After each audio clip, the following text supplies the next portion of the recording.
야, 누구 구명조끼 좀 먹을 거야? 움직이지 마세요. 움직이면 더 위험해요. 움직이지 마세요. 승객들은 거의 다 나왔어요, 배에서? 예. 선생님 없다는 이야기요? 예, 그 전부터 계속 비 울리면서부터 사람이 나와 있었기 때문에 예. 내부 수색은 정확하게 안 했는데 예. 저희 다 나왔어요.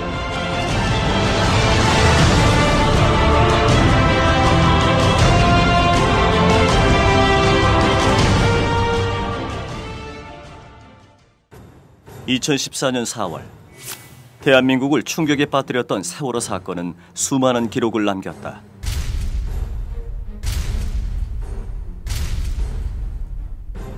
지울 수 없는 아픔의 흔적과 함께 언론사 최대 오보 사건, 해피아이의 존재, 지상 최대 검거 작전의 실패, 국정원 미스테리까지 세월호 사건을 통해 대한민국 총체적 개혁의 필요성이 대두됐지만 결국 정부와 검찰은 그 책임을 선장과 선원, 일부 해경 탓으로 돌리고 있다. 세월호는 왜 침몰했는가? 사고가 왜 참사로 이어졌는가? 과연 어디에서부터 잘못된 것인가? 이 물음에 대한 답을 찾기 위해 세월호가 침몰하던 4월 16일로 돌아가 보자.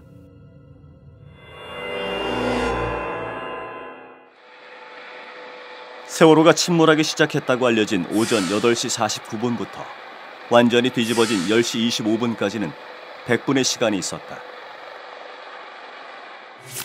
구조를 할 수 있는 초기 시간을 가리키는 골든타임. 세월호의 골든타임은 어떻게 흘러갔을까? 사고 당일 오전 8시 49분 세월호는 급격히 기울기 시작했고 승객들은 119에 신고한다. 배가 침몰되어갖고 살려주세요. 배가 기울었어요. 한 명 아까 빠진 것 같아요. 사람이. 살려주세요. 점점 더 기울어요. 해경이 현장에 도착한 것은 9시 35분. 그러나 해경 1, 2, 3정은 세월호로 다가가지 않고 10분간 주위를 맴돈다. 그 시각 아이들은 서로를 안심시키며 당연히 구조되리라 믿고 있었다. 살려줘. 다리 아파. 엄마 정말 미안해. 살 건데 뭐 개소리야. 살아서 보자. 구조를 기다리는 400여 명의 승객을 위해 해경이 보낸 것은 고작 7인승 구명보트 한 대뿐이다. 이 보트가 최초로 구조한 인원은 5명, 전부 기관부 선원들이다. 가판 위에 있던 김병규 씨는 필사적인 노력으로 두 번째 보트에 탈 수 있었다. 이 구명조끼에 보면 호랑이 붙어 있어. 그 3명이 같이 불장에서 부른 거야. 그때 쳐다본 거야, 떠날 때. 좀 기름 묻은 그런 작업복 스타일이 있더라고. 그래서 선생님 어디서 탈출하셨습니까? 어디서 구조됐습니까? 어디 승선했어요? 하니까는 기관실에 있었대.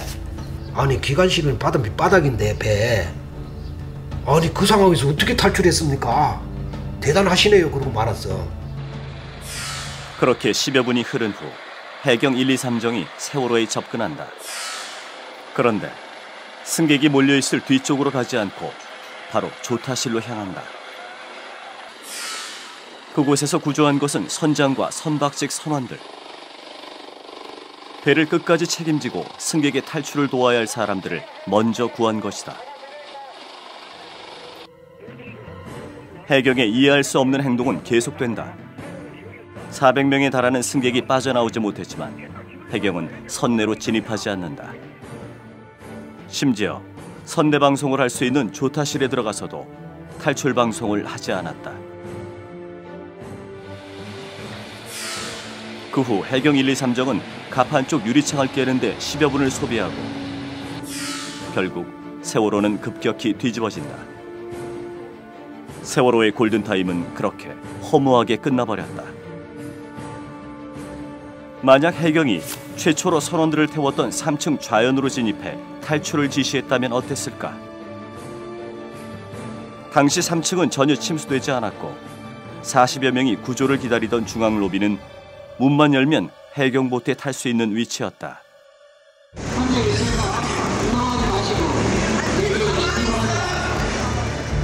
중앙 로비거든요, 이쪽이.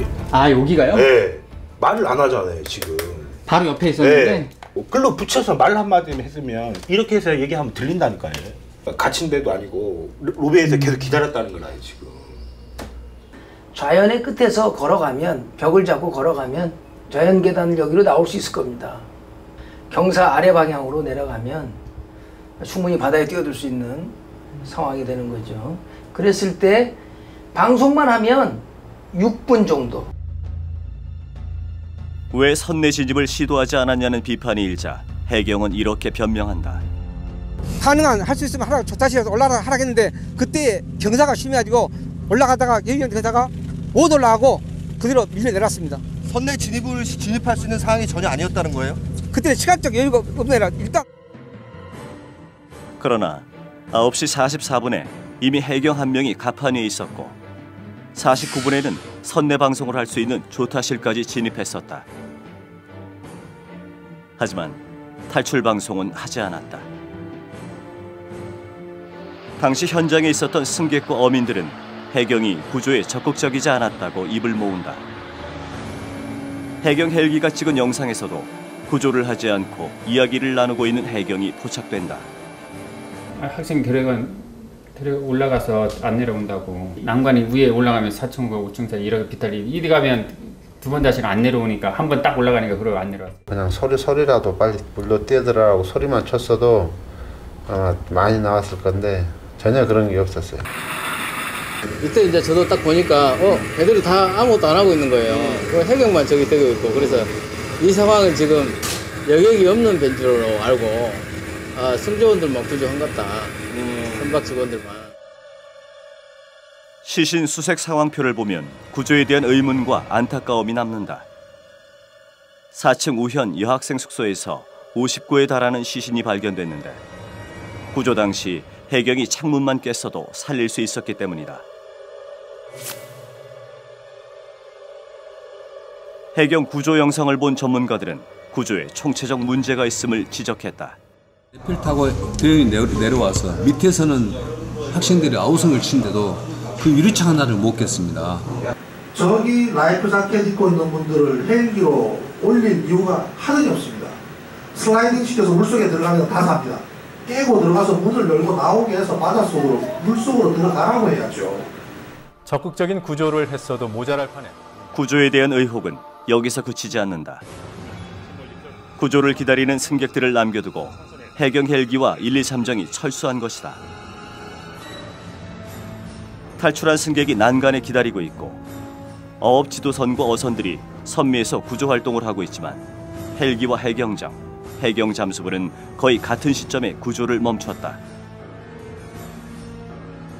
300여 명의 승객이 세월호에 갇혀 있는데도 어떤 이유에서인지 해경은 이들로부터 멀어져 갔다. 재빠르게 대처했다면 승객 전부를 구할 수도 있었던 해경. 구조를 못한 것일까, 안 한 것일까?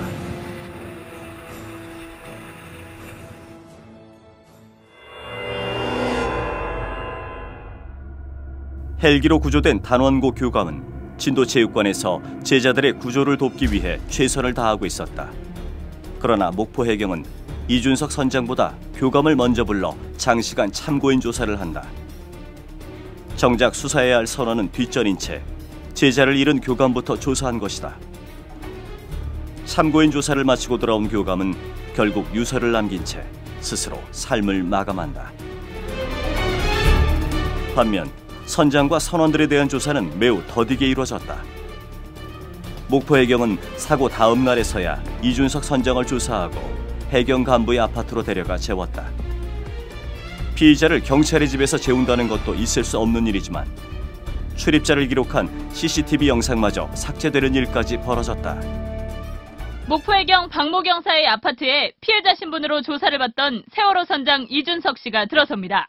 그런데 이 씨를 집으로 데려간 해경 직원 2명은 자리를 비운 사실이 있어 박 경사의 아파트에 또 다른 사람이 있었던 것 아니냐는 의혹이 일고 있습니다. 이준석 선장이 집을 나선 날 다른 사람들의 출입 여부를 확인할 수 있는 현관 CCTV 영상 기록이 2시간 정도 지워졌기 때문입니다. 저렇게 일자로 녹화되는 것도 이상한 일인데. 누가 손을 댔다는 얘긴데? 제 선장이 누가 카메라 앞에다가 그걸 막아놨다고. 선원들은 입을 맞출 수 있게 해주고 선장은 경찰의 집에 데려가 혼자 두고 특정 시간대에만 CCTV가 작동하지 않는 상황을 우연이나 실수로 포장하기엔 석연치 않은 부분이 너무 많다. 사고 당시 관할 관제센터였던 진도 VTS가 공개한 세월호 교신 녹음 파일도 조작 논란에 휩싸였다.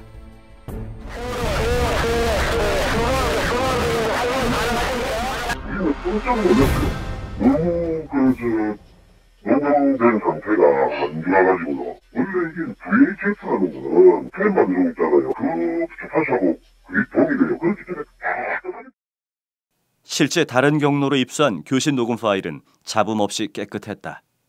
수송원들 지금 그 구조 보트를 다 타고 있습니까? 예, 세웠습니다. 저기는 약 500명 정도 됩니다. 덮어 씌운다든가 아니면 이렇게 두 개가 믹싱이 된다든가 이렇게 해가지고 의도적으로 편집이 됐을 가능성이 의심스럽다 이렇게 볼 수. 진도 VTS가 세월호에 승객 대피를 요구했다는 교신 일지 내용도 사실과 달랐다. 진도 VTS가 이게 이제 그 녹취록을 제공해줬다 그러는데 거기서 발생한 것이 아니고 드라이스 그 선장 목소리예요. 맨몸을 하지 마시고 라이터링이라도 그 착용을 시켜서 하니까 탈출시키시죠 빨리. 예, 그 선장님께서 판단하셔갖고 그 최대한 해주십시오. 진도 VTS는 왜 깨끗한 파일 대신 잡음이 심한 파일을 공개했을까?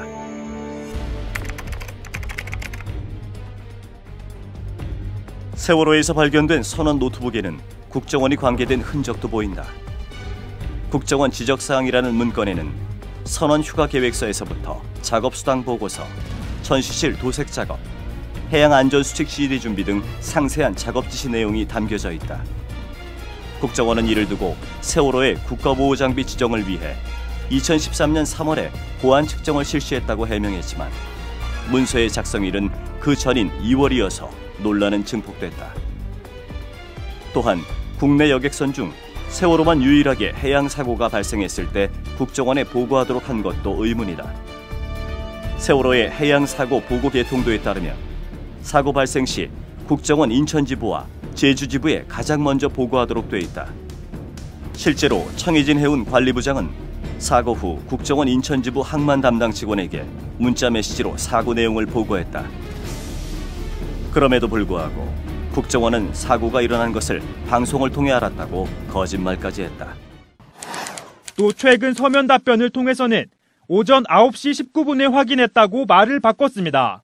제가 듣기로는 전화에 의해서 사고 보고를 받았다고 되어 있고, 총리 말대로라면 국정원이 사실을 말하지 않은 셈이 되죠.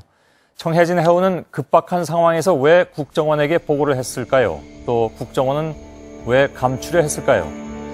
세월호의 실소유주로 의심받는 국정원은 과연 세월호 사건에 얼마나 관계된 것일까?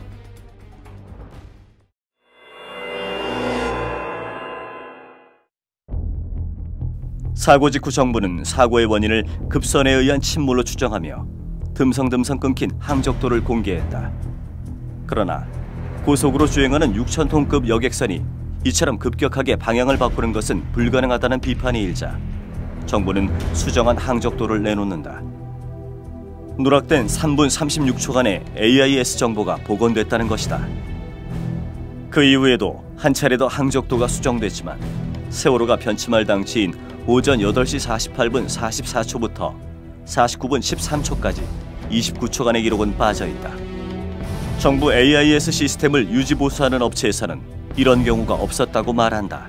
29초 동안 안 들어오는 경우는 저희가 AIS 기지국을 운영을 해보면서 그런 경우는 없었던 걸로. 사라진 이 29초 동안 무슨 일이 일어난 것일까?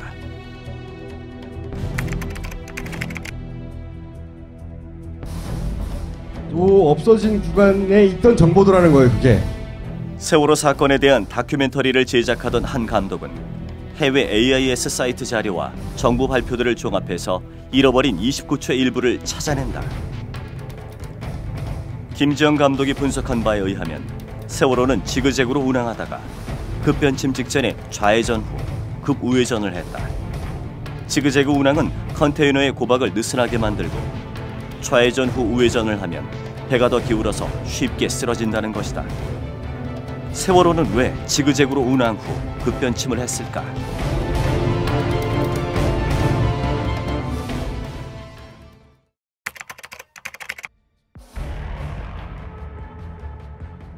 급변침을 하는 도중에 이상한 점도 발견된다. 오른쪽으로 돌던 세월호가 순간적으로 왼쪽으로 꺾은 부분이 나타난다. 6,000톤이 넘는 배가 이렇게 순간적으로 방향을 바꾸는 것은 불가능하다. 그런데 당시 레이더에도 의문의 물체가 포착돼서 세월호의 급변침과 관련이 있는 게 아니냐는 의혹이 크게 확산됐다.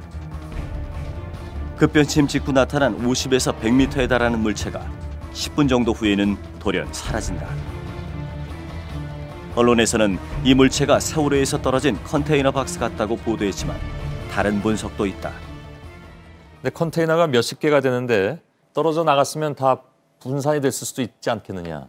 그렇다면 저렇게 한 덩어리로 안 보인다는 그런 분석도 나올 수 있다는 얘기고요. 영상을 보면 한꺼번에 가라앉은 것으로 되기 때문에 그래서 전문가들에 따라서는 저것이 컨테이너의 집합체가 아니라 하나의 물체로 볼 수도 있지 않느냐라는 그 주장이죠. 이 전문가는 또 오른쪽으로 급하게 변침한 것 자체가 돌발 상황이 있었다는 것을 뒷받침한다고 설명했습니다. 바로 오른쪽에 섬에 있는데도 그쪽으로 변침한 건 앞에 뭔가를 피하기 위해서였다는 것밖에 설명이 안 됩니다. 멀리서 보였으면 미리 소변침을 했겠죠. 그런 거 없이 확 돌잖아요. 잠수함은 밑에서 부양을 하는데 항해하다 보면 잘 안 보입니다. 통통배까지 잡아내는 레이더에 안 잡히는 무엇인데 급히 피해야 하는 무엇? 과연 레이더에서 등장했다 사라진 50에서 100m 길이의 물체는 무엇일까? 세월호가 침몰한 이유와 어떤 관련이 있을까?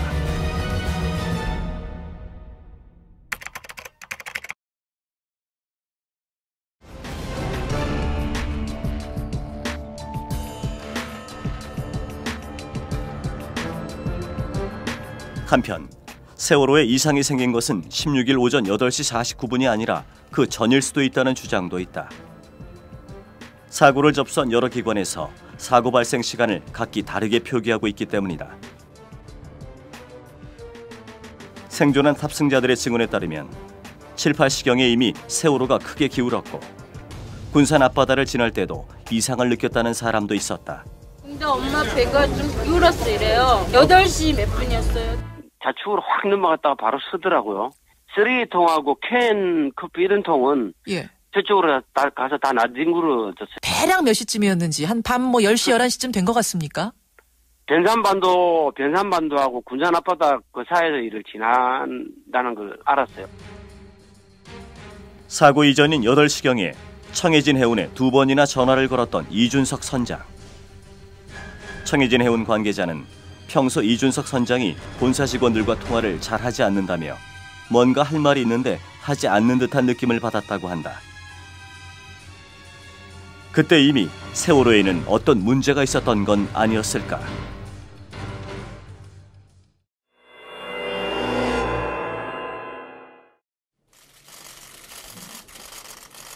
검찰은 지난 10월 6일 세월호 참사의 수사 결과를 발표하면서 세월호 침몰 사유를 밝혔다. 세월호는 선사 측의 무리한 증톤 및 과적으로 인해 보건성이 현저히 악화된 상태에서 운항하던 중 조타수의 조타 미숙으로 인한 대각도 변침으로 배가 자연으로 기울며 제대로 고박되지 않은 화물이 좌측으로 쏠려 보건성을 잃고 침몰하게 된 것으로 파악되었습니다. 그러나 대각도 변침이 조타수의 과실에 의한 것이라고 단정 지을 수는 없다. 지그재그로 운항한 이유가 무엇인지, 급하게 방향을 틀어야 할 만큼 급박한 상황이 있었는지 등의 여러 가지 의혹들이 아직도 밝혀지지 않았기 때문이다. 해상사고에서 가장 중요한 단서라고 할 수 있는 항적도와 레이더 영상에 대한 의문조차 해결하지 않은 채 검찰은 조타수의 실수라고 서둘러 단정 지어버렸다. 승객 구조 실패의 책임도 현장에 있던 해경 123정 함장에게만 주었다. 대형 여객선의 침몰 현장에 고작 경비정 한 척과 헬기 3대만 투입한 해경은 구조 초기 해군의 투입을 막고 미군의 도움도 거절했다. 수상구조에 특화된 소방본부의 구조 인력조차 방치했다. 현장 책임자에 불과했던 123정 함장이 이러한 결정을 내릴 수 있었을까? 해경의 지휘라인에 있던 어느 누구도 구조 실패에 대한 책임을 지지 않은 채 일선 책임자만 처벌한다는 것은 전형적인 꼬리 자르기식 수사에 불과하다. 검찰의 발표가 비판을 피할 수 없는 이유는 또 있다. 세월호의 실제 소유주나 신경 썼을 법한 사항이 왜 국정원 지적사항으로 기록돼 있었는가 하는 의혹에 대해 검찰은 국정원의 해명을 똑같이 되풀이했다. 국정원 개입설 등은 모두 사실 무근인 것으로 확인되었습니다. 막대한 자금력으로 정관계 인사들에게 로비를 해왔을 것이라고 의심받던 유병헌 로비 의혹도 한간에 이야기되던 골프채 의혹 수준에서 마무리했다. 검찰은 로비는 없었다고 결론을 내렸습니다. 구원파와 김기춘 비서실장의 관계도 의심스러웠지만 이에 대해서는 수사조차 하지 않았다. 이러한 검찰에게 대통령이 사고 후 7시간 동안 대책회의도 주재하지 않고 뭘 했는지 밝히라고 요구하는 것은 애당초 무리였을까?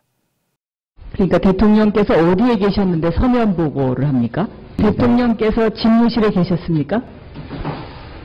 그 위치에 대해서는 제가 알지 못합니다. 비서실장님이 모르시면 누가 아십니까? 비서실장이 일일이 일거수일투족을 다 아는 건 아닙니다. 대통령께서는 다른 공식 일정이 있으셨습니까? 이 당시에? 그 당시에 대통령이 어떤 일정이 있는지 저하고 관계되는 일정에는 잘 모르겠습니다. 네.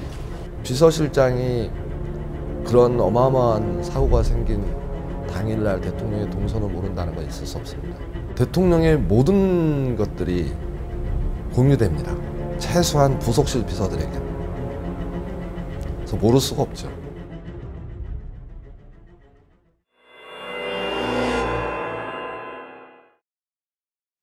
자식과 가족을 잃은 세월호 유가족이 원하는 것은 진실뿐이다.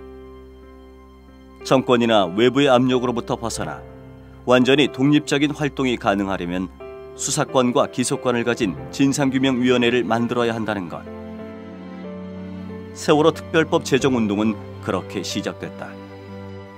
참사의 진실을 밝히고 안전한 나라를 만들자는 유가족의 절절한 호소에 450만 명의 국민이 화답했다. 그러나 정부와 여당은 유가족을 외면하고 기만했다.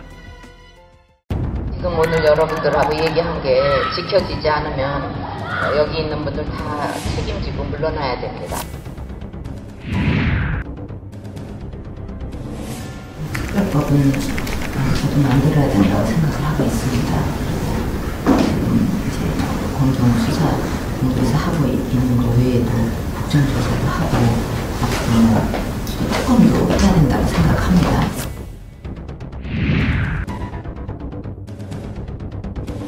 이번 사고에 제대로 대처하지 못한 최종 책임은 대통령인 저에게 있습니다. 앞으로 희생자들의 넋을 기리고 안전의 중요성을 되새기기 위해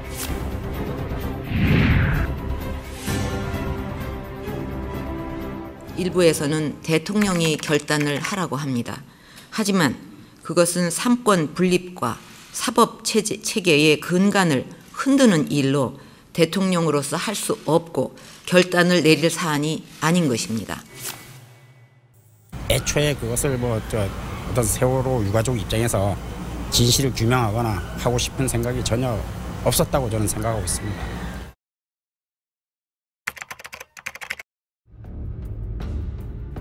대통령이 유가족과의 약속을 내팽개치는 동안 정치인들은 유가족의 가슴에 비수를 꽂았다.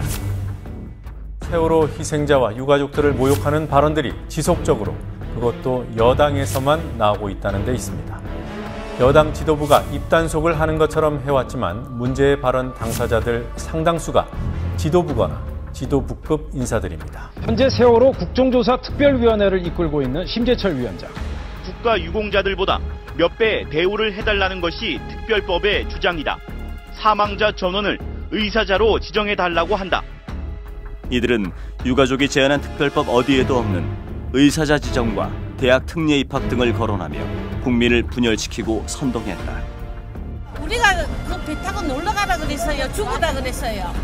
세월호 희생자들의 의사자 지정에 반대하며 다른 의사자들에 대한 모독이라고 목소리를 높였습니다. 급기야 분단 이후 반공을 무기로 공공연한 테러를 일삼아온 서북 청년단이 부활을 예고하기에 이른다. 세월호 노란 깃발 지겹다 이제. 국민들이 다 싫어하는데. 만약 지금 하시면 불법입니다. 관계 왜 불법입니까? 뭐 다 해야 돼. 안 돼. 복잡한 대한민국 현대사에서 악몽과도 같은 테러 집단으로 규정된 서북 청년단. 당시 주한미군 방첩대 보고서는 이승만과 서북 청년단의 관계를 이렇게 서술했다.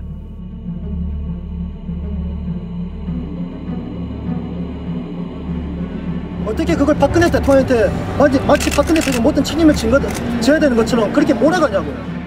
2014년 대한민국에 서북 청년단이 다시 등장한 이유를 알 수 있는 대목이다.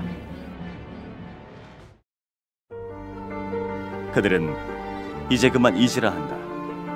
순수 유가족이 아니거든 가만히 있으라 한다. 그러나 우리는 알고 있다. 세월호의 진실을 밝히지 않는다면 또다시 되풀이된다는 것을.